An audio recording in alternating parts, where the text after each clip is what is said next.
The Challenge of Compassion Fatigue, Nurturing Our Empathic Gifts. Written by ChatGPT and Jedi Steve. Compassion is not a relationship between the healer and the wounded. It's a relationship between equals. Pema Chödrön. In our fast-paced world, many of us wear the label of empath with pride. We feel deeply for others and often find ourselves in roles that require us to support those around us. During a recent conversation with a fellow empath, the term compassion fatigue emerged, resonating profoundly with me. Have you ever felt emotionally drained after supporting someone else? If so, you may have experienced this phenomenon. Compassion fatigue can feel like an invisible weight pressing down on our shoulders. It's the exhaustion that follows an extended period of giving, whether in personal relationships, professional settings, or community engagements. But why do we put ourselves in situations where we give so much of ourselves? Is it because we believe that helping others is our primary purpose? While our empathic nature is a gift, it also requires balance. How can we maintain our ability to care for others while ensuring our own well-being? Setting boundaries is essential.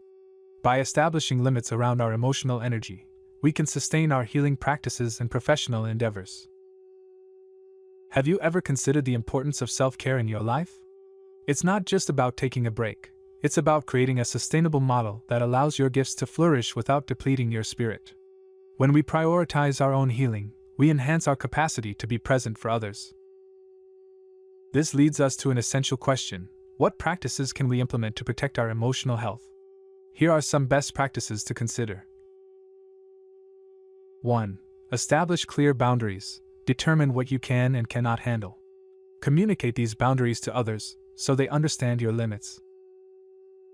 2. Practice mindfulness. Engage in mindfulness techniques such as meditation or deep breathing exercises.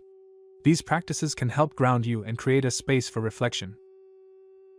3. Schedule regular check-ins. Take time each week to assess your emotional state. Are you feeling depleted? If so, what do you need to recharge? 4. Engage in creative outlets. Whether it's painting, writing, or music, creative expression can be a powerful way to process emotions and relieve stress. 5. Connect with supportive individuals. Surround yourself with people who uplift and inspire you.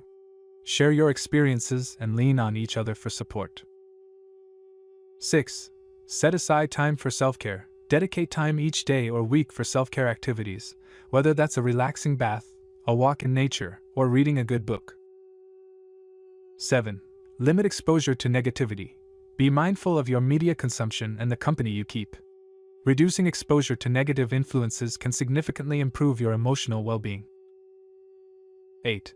Seek professional support. If you find yourself struggling with compassion fatigue, consider speaking with a therapist or counselor who can provide guidance and strategies. Moreover, let's reflect on the connections we form. Are there relationships that drain your energy? Identifying these dynamics is crucial.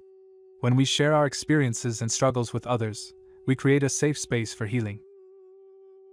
As we navigate our roles as empaths, let's not forget the power of community. When we engage in conversations about our shared experiences, we empower one another to find balance.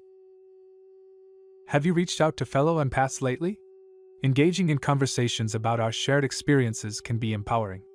Together, we can develop strategies for maintaining our emotional health while continuing to support those in need. In conclusion, compassion fatigue is a reality many of us face, but it doesn't have to define our journey. By setting boundaries, practicing self-care, and fostering supportive connections, we can embrace our gifts without sacrificing our well-being. Remember, your ability to care for others is a strength, but it must be balanced with self-compassion. Let's make a commitment to care for ourselves as diligently as we care for others. Jedi mode activated. What do you guys think?